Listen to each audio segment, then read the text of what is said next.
bowl of cereal should not be rage-inducing. It just shouldn't. Cereal is meant to be fun, a whimsical way to start the day, a blast of sugar that hits the bloodstream and sends tingles through the body. Bright colors like neon pink and traffic cone orange that excite the eyes. Adventurous flavors based on ice cream and cookies and candy. Sometimes, even little prizes are at the bottom of the box. Cereal should make you smile in the morning, unless your roommate loves that pretentious cousin of granola, muesli. What the even is muesli? Oats and some dried dates? That's not how you start a day. That's how you punish yourself for your transgressions. It's the flagellation of breakfast foods. You are beating your stomach until it bleeds. So, as I stare at the half-eaten bowl that sits on the coffee table, I have to wonder whether or not my roommate is possessed. Seriously. Only a demon from hell would intentionally ingest such crap. And only a demon from hell would then leave a half-eaten bowl sitting on the coffee table all day long. Oh, don't get me wrong. I saw it this morning when I left for work. Mickey had already been gone an hour since he works all kinds of odd shifts. But I wasn't going to pick it up. No. I make my toast and eggs and wash my pan and plate every single morning. I save the fun cereal for the weekends. But Mickey? Lately, he just leaves his bowls and cups and plates all over the apartment. I'd have to say 90% of the time, the bowls and cups and plates sit for at least a day, letting all that leftover food cake on good and hard. And who has to scrape it all off? This guy. Me. I do. Mickey! I shout, my eyes glued to the nasty bowl of soggy oats and partially dissolved dates that sit in a sea of congealed milk. Mickey! Get your ass out here! I hear some reply from his room, but I don't catch the words. 5 minutes pass. 10 minutes pass. God damn it, Mickey! I roar. Get your ass out here! There's a banging from below. Mrs. Crenshaw and her broom. I swear, if I fart too loud, she gets that broom out and starts going to town on her ceiling, which is our floor. Bang, bang, bang! I shout and stomp my foot several times. She bangs back harder. I stomp louder. This back and forth continues until I see Mickey come sauntering out of his room in a pair of sweats and a ratty t-shirt. What? He mumbles, rubbing his eyes. I was sleeping, man. It's 7 in the evening, I reply. No one sleeps at 7 in the evening. People who have to get up and be at work at 4 in the morning do. He's still rubbing his eyes. The least he can do is look at me. Put those hands down and look at me in the damn face. Coward. What's this? I ask, pointing at the bowl of muesli. Breakfast? He replies and frowns. Sorry, I thought I'd cleaned it up. Well, it's pretty obvious you didn't. Snap. And Mickey takes a step back. Jesus, Dean, chill. It's just a bowl of cereal. That is not fucking cereal. That is muesli. Fucking muesli. Yeah, so? My mom buys it and sends me a bag every month. It's not like it's my favorite. I eat it because I have it. You only eat half, you mean. Half. Then you leave the rest sitting out, on the coffee table, on the dining table. We have a dining table? The card table in the dining room? That's a dining room? Shut up and stop interrupting me. I'm just asking, man. Jeez. Where was I? Yelling at me over muesli my mom sends me. Yes, you leave your food out to rot, and it's not acceptable. I do?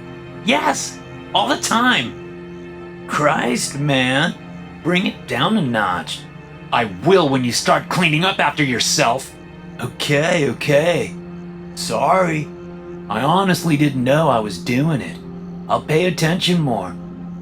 Food left out attracts pests, vermin, like rats and mice, roaches. Do you know how hard it is to get rid of roaches, Mickey? Do you?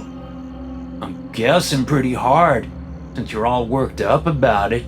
Extremely hard, and expensive. We can just tell the management company to fumigate. I'll talk to the super. They won't spend a dime if we're at fault. I jab a finger in his direction. And by we, I mean you.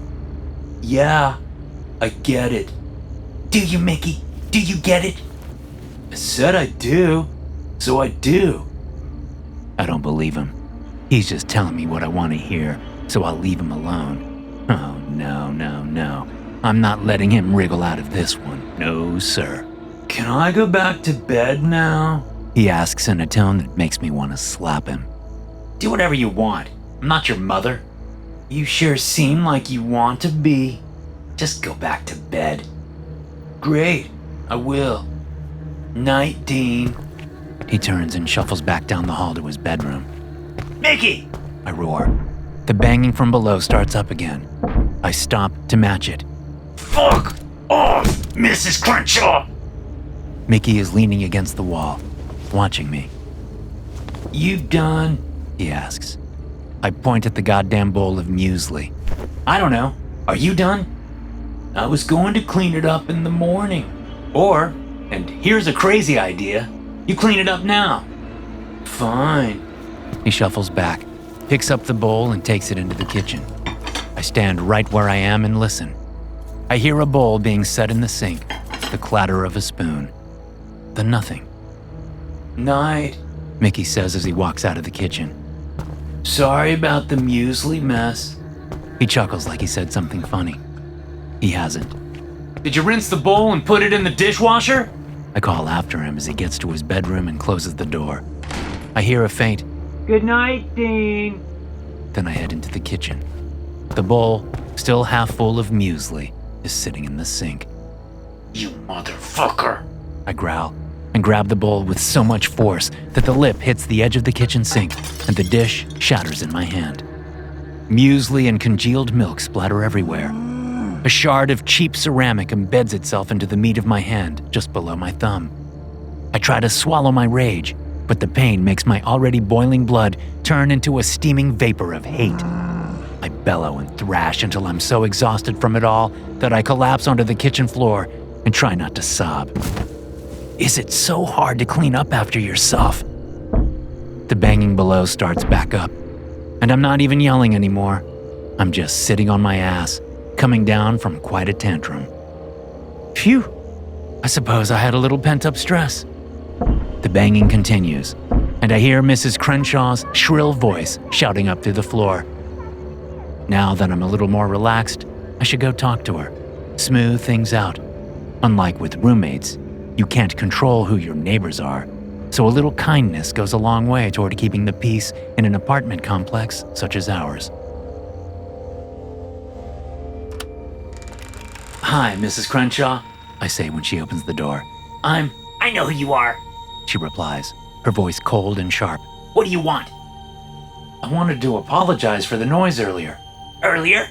And by earlier, do you mean all day and night? Is that what you mean by earlier? All day and night? No, ma'am. I work all day. So does my roommate. Is that so? Then why do I hear footsteps at all hours, huh? My roommate works odd shifts. So maybe you're hearing him get ready for work? Is that what you call it? Getting ready for work? Sounds like a gosh darn dance party up there. Well, I just wanted to apologize for the noise. We'll try to keep it down. I wouldn't have to deal with this if the management company had let me move upstairs when I asked to. But no, they let two hooligans move in instead. I don't know if I'd call us hooligans. Mickey is a bit messy and can be frustrating. Like tonight, we had a roommate fight. They happen. I'll make sure we work things out more quietly from now on. You certainly will, or I promise you, I will get the management company involved. Well, we don't want that, I laugh. She doesn't. Okay, Mrs. Crenshaw, you have a good night. Sorry again for the noise. You don't deserve the upstairs apartment. She slams the door in my face, and I stand there for a few seconds. Get away from my door or I'm calling the police! She shouts from the other side of her door. Then I see a shadow pass by the peephole. Sorry, Mrs. Crenshaw, I say and wave at the peephole. Have a great evening. When Mickey gets home from work, I'm sitting on a chair in the living room, facing the front door.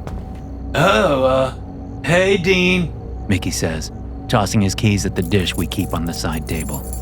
They miss and clatter to the floor. Then he strips off his coat and throws it at the coat rack, missing with that too. What's up? Why are you sitting there like that? He turns and looks at the door. Are you expecting someone? Yes, Mickey, I am. And that someone is you. I point at the plate on the coffee table. The plate with a quarter of a tuna sandwich, half a pickle, and a pile of soggy potato chips.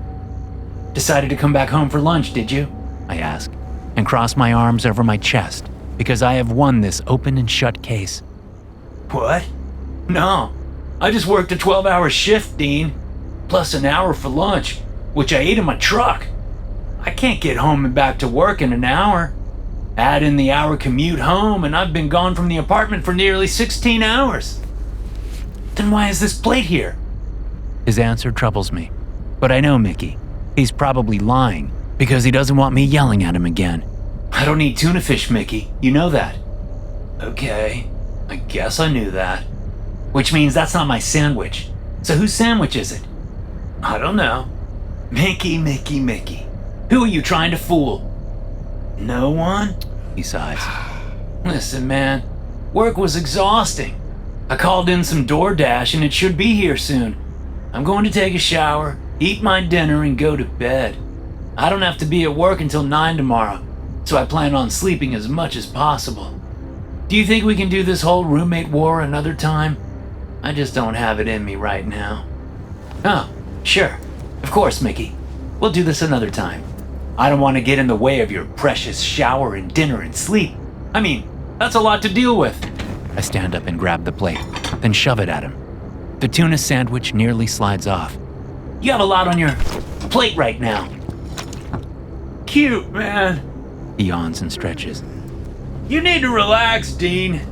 You're gonna snap one day, and I really hope I'm not around to see it. Well, you probably won't be if you keep leaving your plates out. What does that mean? It means maybe I need to find another roommate. The lease is in my name, dude, so good luck with that. Oh, right. That's a problem. Yes, well, then you should be more responsible and clean up after yourself. I march into the kitchen and toss the contents of the plate into the trash. If DoorDash shows up, will you bring it inside so no one snags it from the hall? Mickey shouts as he retreats to his bedroom. And that wasn't my sandwich. DoorDash? I mumble. Oh, I'll get your DoorDash, you lazy slob. I stand at the front door and wait while I hear the shower start running from down the hall. Mickey is still getting clean when there's a knock. I fling the door open wide. Holy shit! The driver says, his phone in his hand as he takes a picture of the bag he's left on the ground. You scared the shit out of me, dude! Sorry, I say and snatch up the bag, then slam the door. And what do we have here? I read the receipt. A Reuben and fries? Well, that sounds delicious. I sit down in the dining room, open the bag, pull out the food, and eat as fast as possible. When it's almost all finished, I push the leftovers away and get up just as Mickey walks by the dining room on his way to the kitchen. He pauses, backtracks, and looks in at me. Then he looks at the mostly finished dinner. Dean, did you eat my DoorDash? He asks. Me? No, I say and wipe my mouth with a napkin. It must have been the vermin. You know the vermin, right, Mickey? The mice and rats that are attracted to all the crap you leave around the place. They must have smelled your dinner and helped themselves. What the fuck, Dean? Why would you eat my food? I worked my ass off today, and I was looking forward to that sandwich. The mice say it was delicious. You should really order it again. What? Fuck you, Dean. Fuck you! He storms into the dining room and snatches up the leftover food and wrappers and stuffs it all into the bag it came in. He then throws the bag in my face and comes around the dining table so fast that I trip over my feet trying to back away from him. I'm sick of your shit, Dean. All you do is yell at me over shit I haven't done. That bowl of muesli? I swear I cleaned that up. That tuna fish sandwich? Not mine, dude. I was at work. And now you eat food I've ordered and paid for? That's not being a shitty roommate. That's being a fucking thief. I'm the thief? I'm the thief? You're the fucking thief. How the fuck am I the thief? You ate my dinner. You steal a piece from my life. You are messy chaos in a world that doesn't need any more messy chaos. Mrs. Crenshaw starts it up again, and the banging echoes up through the floor. Mickey stomps. Knock it off, you old bag! Or I swear to God I'll come down there and shove that broom down your fucking throat! Then he pushes up in my face so close that I can smell the moisturizer he uses. And you, Dean? You gonna knock it off too? I don't know what fucked up game you're playing, but it ends now, or else. He flicks me on the nose, then storms back out of the dining room. Or else what? I shout as Mrs. Crenshaw increases her protestations. Huh, Mickey? Or else what? That was a threat. A 100% threat. I can't let that slide. Oh no, I can't let that slide at all. No one threatens me. Ever. There's a floorboard in our hallway that creaks, but only when you step on it just outside my bedroom. I've asked the management agency to fix it, but all they do is pass the message on to the actual owner of the building, and nothing ever gets done. I've even gone straight to the building's super. He was useless. Told me to contact the management agency since it's neither an emergency nor a needed repair. So, when I hear that floorboard creak, you know I come awake instantly. What is Mickey up to? I check my phone. It's 2 a.m. He doesn't have to work early, so there's absolutely no reason for him to be walking around our apartment, stepping on creaky boards. I wait. I listen. I wait some more. I don't know when, but at some point, I drift back off to sleep. When I wake up, it's not the creaky floorboard that brings me around. No, it's that feeling you get when you know for certain you're no longer alone in your room. Mickey? I mumble as I blink a few times, trying to make out the shape standing in my doorway. What are you doing? The shape stands there for only a couple of seconds, then slowly closes my door. I think I hear a sorry, but I'm not sure. Mickey? He doesn't respond. This is not good. First, he threatens me, and now he's watching me sleep? I should go pull him out of his bed and give him the beatdown that he deserves. Not that I'm a violent person. I'm not. I consider myself fairly calm, especially when dealing with adversity such as a lazy, horrible, messy, threatening roommate. It takes a lot to push my buttons, that's for sure. So, being the calm and mature person in the apartment, I lock my bedroom door and decide I'll confront Mickey in the morning. We'll be up about the same time anyway. With my bedroom secure, I slip back into bed and hope to get back to sleep. Apparently, I have no problem, because the next thing I know, Mickey is pounding on my door and shouting for me to get up. I race out of bed and yank my door open, except it doesn't open because I locked it. Instead, I yank and nearly pull my arm out of its socket. Dang, you asshole! This shit isn't funny! Unlocking the door, I finally get it open and find Mickey standing there, fuming. He grabs for me, and I swat his hand away as I back up into my room. Don't you put your hands on me! I shriek. The words are barely out of my mouth before Mrs. Crenshaw starts up with her broom and her shouting. Bang, bang, bang, shout. Bang, bang, bang, shout. What the fuck is this shit? Why did you do this? Mickey yells. I have no idea what he's talking about until I look down at his feet and they're covered in. Is that food? What is that? I ask. You know what it is! He shakes his feet, and bits of sauce and pasta and gravy and mashed potatoes fly everywhere. Stop that! Stop that right now! Mrs. Crenshaw increases her banging, and it's like rapid-fire gunshots coming up from below. I'm really sick of all your bullying, Mickey says. All you do is yell at me. For what? Leaving a bowl or a plate out every once in a while? It's a lot more frequent than every once in a while. I snarl. Try every damn day. That's just not true, Dean. I clean up after myself all the time, so there's no reason to be such an asshole. And there's sure as fuck no reason to waste all that food to prove a point. He stalks off, and I let him, hoping for some distance from his violent outrage. But then he returns with an armful of dishes. Cups and saucers and bowls and plates and mugs and glasses. I see what he's about to do and shout, Don't you dare! He either doesn't hear me or he doesn't care. I believe it's the latter because a wicked, nasty grin spreads across his face as he opens his arms and lets the mess fall into my bedroom.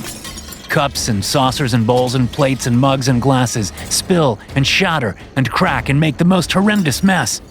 You son of a bitch! I scream and lunge for him, but the mess gets in my way and I slip on some old oatmeal. As I fall backward, I shout, I'll kill kill you for this! Not if I don't kill you first, you psychotic fuck! He kicks at the pile, making sure everything is now in my room, then reaches in and grabs my doorknob, slamming my bedroom door closed before I can get back to my feet and give him what's coming to him. Mrs. Crenshaw doesn't relent. As I get up and storm out of my room, she just keeps that banging going, like a staccato score to the anger and rage that fill me. I stomp a few times to show her that two can play this game, but I don't put much effort into the stomps. No, I have a roommate to deal with. Mickey! I yell. Get your ass out here now! His room is just past the shared bathroom, maybe 10 steps or so. Oh, I cross those 10 steps in the blink of an eye. Although, as I step in the gunk that's on the floor in front of his bedroom, I wish I had gone a little slower so I could have seen the mess before stepping in it. What an asshole. He fakes a mess so he can blame it on me. I know what he's doing. He's trying to forge a case against me so he can kick me out. Yeah, sure, his name is on the lease, but my name is on the addendum. He has to have just cause in order to evict me. That's not just part of the addendum, but it's a state law and a city ordinance. Or it's only one of those. I'm not sure. But I do know that I'm protected from his harassment and insanity. He cannot toss me out onto the street. That can't happen. His door is flung open, and he pushes past me. Move, asshole! He says, hitting me hard with his shoulder. How dare you! I shout and whirl on him. I grab his arm, and he yanks it free from my grasp. You do not assault me and think you can get away with it! Fuck off, Mrs. Crenshaw! Mickey shouts from the living room as he gathers his things for work. Where do you think you're going? I yell, chasing after him. To work, you fucking maniac! You aren't going anywhere until you clean this shit up! I try to grab him again, and the slap comes so fast that I feel the pain before I even realize what's happened. You hit me! Damn right I hit you! Touch me again and it'll be a lot worse! I'm stunned and have no words. Mrs. Crenshaw continues her broom offensive. Mickey, keys and wallet in hand, turns on me, and I slink back. His eyes are filled with murder. My murder. I'll be home around 7. I want you gone before then. Gone? Close your mouth, Dean. You look like a dying fish. And yes, gone. This isn't working. You don't have cause. You piled a bunch of dirty dishes in front of my door. I stepped in them when I got up to shower. Not only is that fucking nuts behavior, but it wasted half a week's worth of leftovers. I want you fucking gone. He's already at the front door before I can even think of anything to say. It's the slam that shakes me free from my shock and fear. He's going to kill me, I whispered to myself. Then my phone alarm goes off, and I have to force myself to get ready for work. I'm hoping he'll calm down before I see him next. I can't afford to move. Even if I could, the market right now is awful. Where would I even go? When I get back to my room, I see the huge mess I still have to clean up. This is going to be a long day. Mickey ignores my texts. I have sent one to him every hour, on the hour. No response. Childish. I growl when I step into our apartment building's lobby. The latest text has been delivered, just like the rest. Yet there's still no answer. Dane, can I have a word? The building super asks me as I make my way to the small, cramped, probably not up to code elevator. Or they call it an elevator. It's really more like an old cage. I suppose, I say, halfway in and halfway out of the elevator, so he knows that this will be a short conversation. I've had quite a day, and I'd like to go upstairs and relax for the evening. Right. Sure, he says and rubs his face. So, there have been some complaints about the noise? I bet there have. With the way Mickey has been behaving, there were bound to be. Yeah, I don't know nothing about Mickey, but folks have said they've heard your voice loud and clear. Everything all right between you two? You ask that like we're in a relationship, which we are not. No, I didn't mean that. I just wanted to make sure. He rubs his face again. We've had incidents here before, and I'm trying to avoid that from happening again. Incidents? Well, like the woman who had Mrs. Crenshaw's apartment before her. She went a little, cuckoo. Kept saying someone was stealing her mail and leaving dead mice in her mailbox instead. I couldn't confirm any of it because that's not my business. Those mailboxes are property of the United States Postal Service. I couldn't open one even if I wanted to. Riveting. Yeah? Well, this might interest you. The last straw was when she called me screaming that someone had smeared feces all over her front door. When I came up to check, she wasn't kidding. From the horrid smell, it was definitely human. If this is supposed to impress me, it's not. All I hear is the fact that you can't keep the residents here safe from harassment. Except, she wasn't being harassed. She was doing it all to herself. When I went inside her apartment to fill a bucket with water so I could get it all cleaned up, the hot water wasn't working in her kitchen sink. So, I opened the cabinet below to make sure it was turned on. That's when I found the mail. He coughs and gags a little, then takes a deep breath. Are you going to be all right? I ask him, not really caring whether he is or not. I also found soiled diapers. He swallows hard. She crapped in the diapers and used that to make the mess on her own front door. Yes, that does sound crazy. Thanks for the story. What I'm saying is, I don't need any more crap to clean up, Dean. You and Mickey need to sort things out, or I'm going to have to get the management company involved. Ah, don't you worry. It'll all be sorted tonight. I step all the way onto the elevator. Anything else?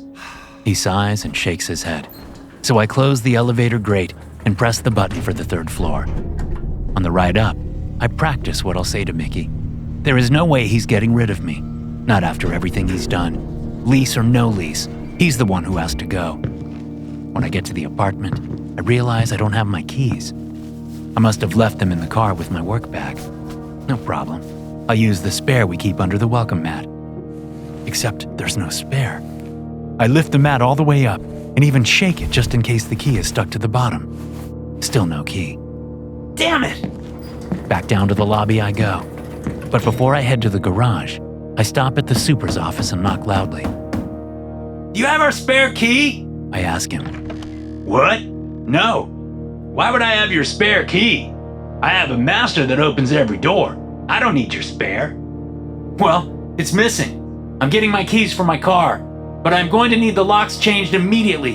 A missing key is a problem. Yeah, the management company won't authorize that because you aren't supposed to make copies. It was a spare. Spares are copies. That's ridiculous. He shrugs. Fine. But if anything happens to me because of that missing key, then you'll be to blame. Oh well, he says and closes the door in my face. I fetch my keys from the car. I don't know how I didn't notice I didn't have my keys in the first place. I blame these new cars with the push-button ignition. Keys are almost superfluous these days, except for when you need to get into your apartment. I bet Mickey took the spare, so we wouldn't have to worry about it if he tried to kick me out. Joke's on him, though, because I am not going anywhere. Back at my front door, I unlock the knob and deadbolt and let myself in. Or try to. The door is blocked by something. I shove hard, and the door gives enough for me to squeeze through. I gasp at what I see. All of my stuff has been pulled out of my room and piled up in front of the door. My clothes, my bedding, most of my books and shoes, and even some of the posters from my bedroom walls. You bastard! I yell. You rotten son of a bitch! This won't do. This won't do at all. I pick up an armful of stuff, head to my bedroom, and freeze. It looks like the entire contents of the refrigerator have been dumped onto my bedroom floor. Milk, eggs, cold cuts, vegetables, juice, and the few leftovers that Mickey didn't use to try to frame me. All of it is in the center, sitting there in a rotten, mushy pile. Dean! Mickey shouts from the front door. What the hell is all this shit? Oh no, he doesn't. He is not going to gaslight me into leaving. I am through with his crap. Dean, where are you? I look around my room and find what I need. Grabbing the lacrosse stick I kept from my college days, I stomp down the hall and find him standing in the living room. What the hell is wrong with you? He asks, just before I wallop him across the face with the stick. His head rocks to the side, and he goes down to one knee. Fuck, dude! He looks up at me, and I see a trickle of blood running down his face from a cut on his cheekbone. You fucking piece of... He starts to stand, but I don't let him. No way I'll let him get the upper hand here. If Mickey gets to his feet, he'll kill me. I know he will. So I hit him again, and again, and again, and again, and again, and again, and again. It's not until I hear Mrs. Crenshaw banging away that I finally stop. And from the look of Mickey's head, I maybe should have stopped a few hits ago. "Oh no," I whisper. Then I shout. What have I done? Mrs. Crenshaw's banging stops. Oh God, did she hear it all? What if she did? It's not like I wanted to kill him. I just needed him to not kill me. It was self-defense. Dropping the lacrosse stick, I get down on my hands and knees and try to push a little of the splattered brain back inside Mickey's skull. It'll be all right. I say to myself in a high, shrill voice. It's all gonna be fine. Just fine. Laughter. I hear laughter from somewhere. Still down on my hands and knees, I press my ear to the floor. Is Mrs. Crenshaw laughing? There's a loud thumping at the front door. Police, open up. Police? How did the police get here so fast? I mean, I only just bashed in Mickey's head. Someone would have had to call them as soon as Mickey got home, or even sooner. Oh God, what have I done? I mutter as rough hands grab me and lift me to my feet. My arms are pulled behind my back, and cuffs are locked around my wrists as my rights are read to me. Jesus, Tommy, look at what the fucking guy did, will ya? One of the officers says. Fucking psycho. The other officer says. But it's not my fault. I say as they march me out of the apartment. He was going to kill me. But was he? A thought begins to form. He argued over and over that he wasn't leaving food dishes around the apartment. He even accused me of creating that pile in front of his door, which I most certainly did not do. I'm led out into the hallway, and as I step over the welcome mat, I realize that I have no idea how long that spare key has been missing. Anyone could have it, like someone who thinks we don't deserve the apartment. Listen, I've been framed. I plead to the officers. Yes, I may have crushed my roommate's skull, but it wasn't my fault. Shut up. One officer says. But you have to listen to me. Shut the fuck up. He repeats and gives a hard, painful tug on my arms. Which part of remain silent do you not get, asshole? You just made your life so much worse. The other officer says. Because that sure as shit sounded like a confession to me. Me too. The first officer says. When the elevator door is pushed open, things begin to click into place. I am actually not surprised to see Mrs. Crenshaw standing next to the super. Now, this is absolutely horrible, I know. She says to him as I am led through the lobby. But about how long will it take for that apartment to be available? She gives me a huge grin. I sure can't wait to live on the top floor, where I don't have to listen to inconsiderate stumping all day and all night long. Yeah, it'll be a bit, Mrs. Crenshaw, the super says. But you're first on the list, so don't worry. First on the list? How nice. Her smile slips from her face and is replaced by a sneer. For me, at least. Then I'm outside and being led to a squad car while paramedics rush inside the building. As I'm turned around so they can shove me inside the car ass first while my head is pushed down, I see Mrs. Crenshaw standing at the lobby windows, still sneering at me. Then she looks around, sees no one watching, and flips me off. Well, son of a bitch. Did she do all this? No. An old lady wouldn't be able to think this all up.